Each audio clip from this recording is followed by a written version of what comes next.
Hello friends. स्वागत है आपका हमारे यूट्यूब चैनल आर के हिंदी कहानियों में। आज की कहानी है माय डैडी बेस्ट कुक। सुनो, पेपर सोप और सैनिटाइजर पर्स में रख लिया है ना। और मास्क मत उतारना, दूरी बनाकर ही अपना काम करना है और हाथ बार बार धोते रहना। 2 दिन के लिए टूर पर जाती विजया को पति कैलाश बस में बिठाने तक हिदायतें दे रहा था। हाँ बाबा हाँ, सब याद रखूंगी। और तुम भी अपना और निक्कू का ख्याल रखना। संतरा को टाइम पर आने को कह देना ताकि आप दोनों को खाने पीने की परेशानी ना हो। विजया ने भी अपनी हिदायतों का पिटारा खोल दिया।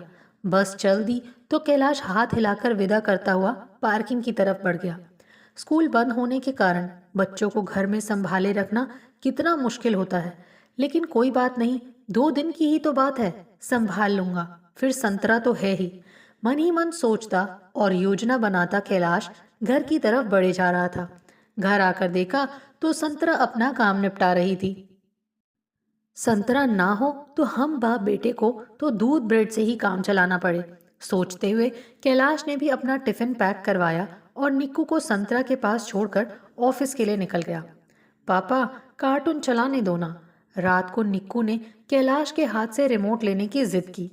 अभी ठहरो, 8 बजे हमारे प्रधानमंत्री राष्ट्र को संबोधित करने वाले हैं, उसके बाद। कैलाश ने रिमोट वापस अपने कब्जे में कर लिया। मन मसोस कर निक्कू भी वहीं बैठकर भाषण समाप्त होने की प्रतीक्षा करने लगा। आज रात 12 बजे से पूरे देश में संपूर्ण लॉकडाउन किया जाएगा। समस्त देशवासियों से विनती है कि जो जहां है वो वहीं रहकर इसमें सहयोग करे। प्रधानमंत्री का ऐसा उद्बोधन सुनते ही कैलाश के माथे पर पसीने की बूंदें छलछला आईं। उसने तुरंत विजया को फोन लगाया। सुना तुमने? आज रात से पूरे देश में लॉकडाउन होने जा रहा है। कैलाश के स्वर में चिंता थी। हाँ सुना, लेकिन तुम फिक्र मत करो, हमारा विभाग आवश्यक सेवाओं में शामिल है, इसीलिए ऑफिस बंद नहीं होगा। विजया ने पति को आश्वस्त करने की कोशिश की। वो सब तो ठीक है, लेकिन लॉकडाउन में तुम वापस कैसे आओगी? कैलाश ने उत्तेजित होते हुए कहा।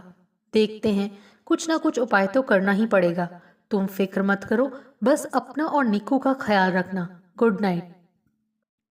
कहते हुए विजया ने फोन काट दिया, लेकिन कैलाश की चिंता दूर नहीं हुई। पूरी रात करवट बदलते बदलते बीती। सुबह फोन की घंटी से आंख खुली, देखा तो संतरा का फोन था। साहब, हमारे मोहल्ले में एक आदमी कोरोना का मरीज निकला है, आसपास कर्फ्यू लगा दिया गया है, मैं नहीं आ सकूंगी। संतरा की बात सुनते ही कैलाश की तो नींद उड़ गई। वो फौरन बिस्तर से बाहर आया और निक्कू के कमरे में गया। निक्कू अभी तक सो रहा था, उसके चेहरे पर मासूमियत बिखरी थी। कैलाश को उस पर प्यार उमड़ आया। कितना बेपरवाह होता है बचपन भी। कैलाश ने निक्कू के बालों में हाथ फिरा दिया। निक्कू ने आंखें खोली। दूध कहाँ है? निक्कू ने कहा तो कैलाश को याद आया कि निक्कू दूध पीने के बाद ही फ्रेश होने जाता है। वो रसोई की तरफ लपका, दूध गर्म करके उसमें चॉकलेट पाउडर मिलाया और निक्कू को दिया। पहला घूंट भरते ही निक्कू ने मुंह बिचका दिया। आज इसका टेस्ट अजीब है, मुझे नहीं पीना। निक्कू ने ग्लास उसे वापस थमा दिया। कैलाश ने रसोई में रखे दूध को सूंघा तो उसमें से खट्टी खट्टी गंध आ रही थी। उफ, रात में दूध को फ्रिज में तो रखना ही भूल गया। विजया ही ये सब काम निपटाती है, इसीलिए दिमाग में ही नहीं आया। सोचते हुए कैलाश कुछ परेशान सा हो गया और दूध की व्यवस्था के बारे में सोचने लगा। भाषण में कहा गया था कि आवश्यक दुकानें खुली रहेंगी। याद आते ही कैलाश ने तुरंत गाड़ी निकाली और दूध पार्लर से दूध के पैकेट लेकर आया। घर पहुंचते ही मेल चेक किया तो पता चला कि आज से आधे कर्मचारी ही ऑफिस आएंगे। उसे आज नहीं कल ऑफिस जाना है। उसने राहत की सांस ली और दूध गर्म करने लगा। इस बीच मोबाइल पर अपडेट्स देखना भी चालू था।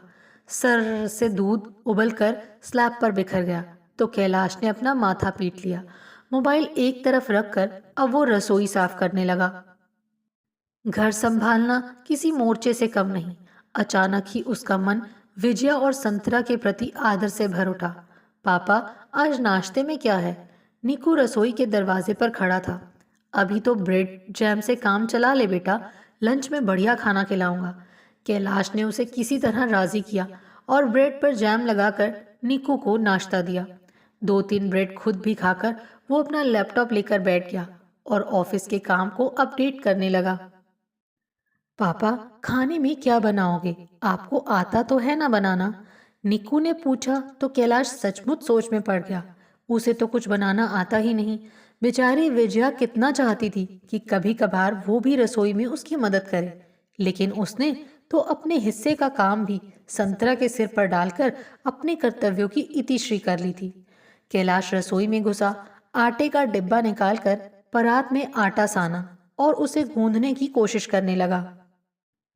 कभी आटे में पानी ज्यादा तो कभी पानी में आटा ज्यादा। किसी तरह पार पाई तो देखा कि इतना आटा तो वो दोनों पूरे सप्ताह भी खत्म नहीं कर सकेंगे। चलो ठीक ही है, रोज रोज की एक्सरसाइज से मुक्ति मिली, सोचते हुए कैलाश ने सिंक में अपने हाथ धोए और फ्रिज में से सब्जी निकालने लगा। लौकी, करेला, टिंडे नाम सुनते ही निक्कू मना में सिर हिला रहा था। कैलाश भी खुश था क्योंकि उसे ये सब बनाना आता भी कहाँ था। किसी तरह आलू पर आकर बात टिकी तो कैलाश ने भी राहत की सांस ली। धो काट कर आलू कुकर में डाले, मसाले और थोड़ा पानी डालकर कुकर बंद कर दिया। सीटी पर सीटी बज रही थी, लेकिन कैलाश को कुछ अंदाजा भी नहीं था कि गैस कब बंद की जाए। थोड़ी देर में कुकर में से जलने की गंध आने लगी तो कैलाश ने भागकर बंद की गैस।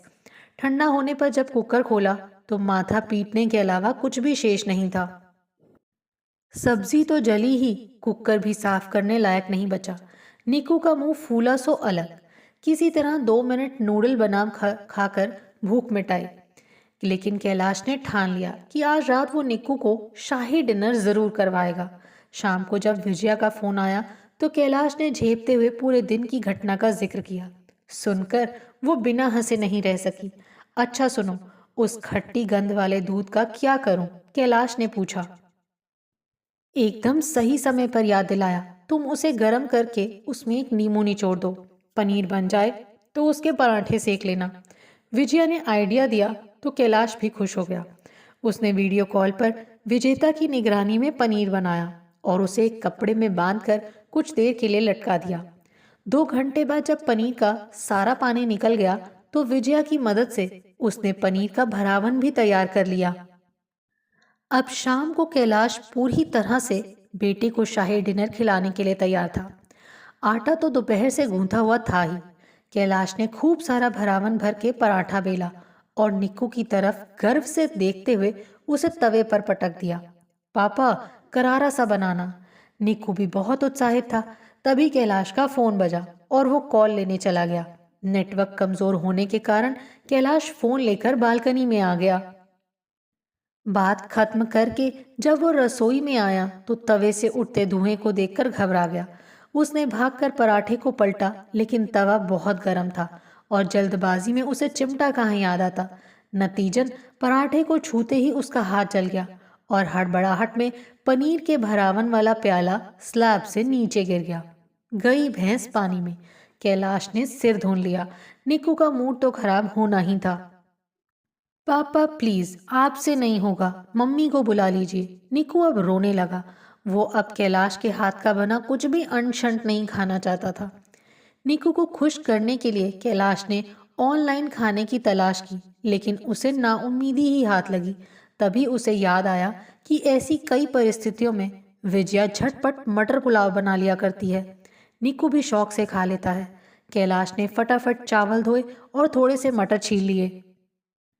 गैस पर कुकर भी चढ़ा दिया, लेकिन फिर वही समस्या, कुकर में पानी कितना डालें और कितनी देर पकाए।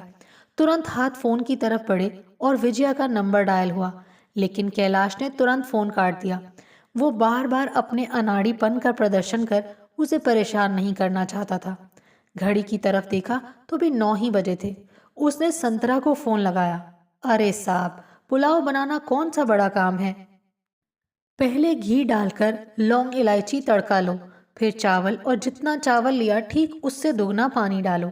मसाले डालकर 2 सीटी कुकर में लगाओ और पुलाव तैयार। संतरा ने हंसते हुए बताया तो कैलाश को आश्चर्य हुआ। ये औरतें भी ना कमाल होती हैं, कैसे उंगलियों पर हिसाब रखती हैं। कैलाश ने सोचा, लेकिन तभी उसे कुछ याद आ गया। और मसाले, उनका क्या हिसाब है? कैलाश ने तपाक से पूछा। मसालों का कोई हिसाब नहीं होता साहब, आपका अपना स्वाद ही उनका हिसाब है। पहले अपने अंदाज से ज़रा कम मसाले डालिए, फिर चम्मच में थोड़ा सा लेकर चख लीजिए। कम बेसी हो तो और डाल लीजिए। संतरा ने उसी सहजता से बताया तो कैलाश को पुलाव बनाना बहुत आसान लगने लगा। और हुआ भी यही। ये डिश उसकी उम्मीद से कहीं बेहतर बनी थी। खाने के बाद निकू के चेहरे पर भी मुस्कान देखकर कैलाश का आत्मविश्वास लौटने लगा। अगले दिन कैलाश को ऑफिस जाना था। पूरा दिन निक्कू अकेला घर पर रहेगा, ये सोचकर वो परेशान हो गया। उसने रात को सोने से पहले ही निक्कू को आवश्यक हिदायतें देकर उसे सावधानी से घर पर रहने के लिए समझा दिया था। आज कैलाश अपने हर काम में अतिरिक्त सावधानी बरत रहा था। दूध गर्म करके निक्कू को उठाना, फिर वेज सैंडविच का नाश्ता और लंच के लिए आलू का पराठा, ये सब करने में उसने यूट्यूब की पूरी पूरी मदद ली। विजया जैसा उंगलियां चाटने वाला तो नहीं, लेकिन हाँ, काम चलाऊ खाना बन ही गया था। शाम को घर वापस आते हुए जब उसने एक परचून की दुकान खुली देखी तो गाड़ी रोक ली। मुंह पर मास्क लगाकर वो भीतर गया और एक पैकेट मैदा और आधा किलो छोले खरीद लिए। साथ ही इमली का छोटा पैकेट भी। कई बार विजया ने उससे ये सामान मंगवाया है जब वो छोले भटूरे बनाती है। निक्कू को बहुत पसंद है। कल सुबह मुझे ऑफिस नहीं जाना है तो निक्कू को सरप्राइज दूंगा। शाम तक विजया आ ही जाएगी। मन ही मन खुश होता हुआ अपनी प्लानिंग समझाने और छोले भटूरे बनाने की विधि पूछने के लिए उसने विजया को फोन लगाया। सॉरी कैलाश, हमें अभी वापस आने की परमिशन नहीं मिली। लगता है तुम्हें कुछ दिन और अकेले संभालना पड़ेगा। विजया के फोन ने उसे निराश कर दिया। आंखों के सामने तवा, कढ़ाही, भगोना, चकला और बेलन नाचने लगे। मन खराब हो गया। लेकिन घर पहुंचते ही जिस तरह निक्कू उससे लिपटा, वो सारा अवसाद भूल गया। पापा, आज हम दोनों मिलकर खाना बनाएंगे। आप रोटी बनाना और मैं डिब्बे में से अचार निकालूंगा। निक्कू ने हंसकर कहा तो उसे फिर से जोश आ गया। लेकिन मैं गोल रोटी नहीं बना सकता, कैलाश ने मुंह बनाया। कोई बात नहीं, पेट में जाकर गोल हो जाएगी। निक्कू खिलखिलाया तो कैलाश दुगने जोश से भर गया। रात को दोनों ने आम के मीठे अचार के साथ पराठे खाए। पराठों की शक्ल पर ना जाया जाए तो स्वाद इतना बुरा भी नहीं था। कैलाश ने रात को छोले भिगो दिए। सुबह दही डालकर भटूरे के लिए मैदा भी गूंथ लिया। थोड़ा ढीला रह गया था लेकिन चल जाएगा। प्याज टमाटर काट कर रख दिए। इमली को छान कर उसका गुदा अलग कर दिया। ये सारी तैयारी उसने निक्कू के जागने से पहले ही कर ली। अब छोले बनाने की रेसिपी देखने के लिए उसने यूट्यूब खोला। छोले रेसिपी टाइप करते ही बहुत सी लिंक स्क्रीन पर दिखाई देने लगी। सभी में सबसे पहला निर्देश था, सबसे पहले हल्दी और नमक डालकर छोले उबाल लें। यही तो सबसे बड़ी समस्या थी कि छोले कैसे उबालें, कितना पानी डालें, कितनी देर पकाएं, कुकर को कितनी सीटी लगाएं। उसने विजया की अलमारी में से कुछ पत्रिकाएं निकाली जिन्हें वो रेसिपी के लिए संभाल कर रखती है। उन्हीं में से एक से उसे छोले भटूरे बनाने की रेसिपी मिल गई। कैलाश खुश हो गया, लेकिन पहला वाक्य पढ़ते ही फिर से माथा ठनक गया। लिखा था सबसे पहले छोले उबाल लें, यानी समस्या तो अब भी जस की तस थी। विजया को फोन लगाए बिना नहीं बैठेगा, सोचकर उसने विजया को फोन लगाया। बहुत आसान है कैलाश। छोलों में 2 उंगल ऊपर तक पानी डालो, फिर नमक हल्दी डालकर 2 चम्मच घी भी डाल देना। अब कुकर में प्रेशर आने दो। एक सीटी आते ही गैस को सिम कर देना। आधा घंटा पकने देना, छोले उबल जाएंगे। विजया ने जिस सहजता से बताया उसे सुनकर कैलाश को लगा कि छोले बनाना सचमुच बहुत आसान है। छोले उबल चुके थे। बाकी का काम रेसिपी बुक और यूट्यूब की मदद से हो जाएगा। कैलाश ने गैस पर कढ़ाई चढ़ा दी। एक तरफ रेसिपी बुक खोल ली थी, दूसरी तरफ यूट्यूब पर वीडियो चल रहा था। कैलाश उन्हें देख पढ़कर पूरी तन्मयता से छोले बनाने में जुट गया। तेल गर्म होने पर पहले प्याज, लहसुन और अदरक का पेस्ट डाला, फिर सब्जी वाले मसाले डालकर उन्हें अच्छी तरह से पकाया। उबले हुए छोले कढ़ाई में डालते समय कैलाश के चेहरे पर मुस्कान तैर गई। पिछले घंटे भर की सारी घटनाएं आंखों के सामने घूम गईं। इमली का गूदा डालकर जब कैलाश ने चम्मच में लेकर छोले चखे तो उसे यकीन ही नहीं हुआ कि वो भी इतने स्वादिष्ट छोले बना सकता है। अब बारी थी भटूरे बनाने की। कैलाश ने रेस्टोरेंट जैसे बड़े बड़े भटूरे बेलने की कोशिश तो बहुत की, लेकिन कामयाबी नहीं मिली। तभी उसे निक्कू की बात याद आ गई। रोटी गोल नहीं बनी तो कोई बात नहीं, पेट में जाकर गोल हो जाएंगी। कैलाश मुस्कुरा दिया। बड़े भटूरे जरूरी तो नहीं, छोटों में भी वही स्वाद आएगा। कैलाश ने एक छोटा सा भटूरा बेला और सावधानी से गरम तेल में छोड़ दिया। कचौरी की तरह फूलकर भटूरा कढ़ाई में नाचने लगा, और इसके साथ कैलाश भी। तो आज हमारे निक्कू राजा के लिए एक खास सरप्राइज है। कैलाश ने उसे दूध का ग्लास थमाकर उठाया। क्या? निक्कू ने पूछा।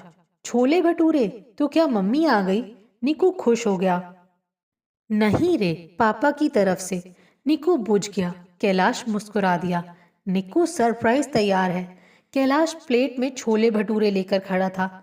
निक्कू को तो यकीन नहीं हो रहा था। वो खुशी के मारे उछल पड़ा।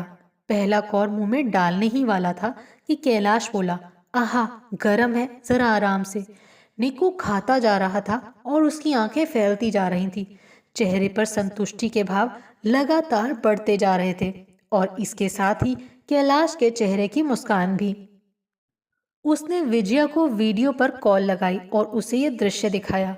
वो भी हंसती। पापा, आप एक अच्छे कुक बन सकते हो। निक्कू ने अपनी उंगली और अंगूठे को आपस में मिलाकर लाजवाब का इशारा किया, तो वीडियो पर ऑनलाइन विजया ने तालियां बजाकर बेटे की बात का समर्थन किया।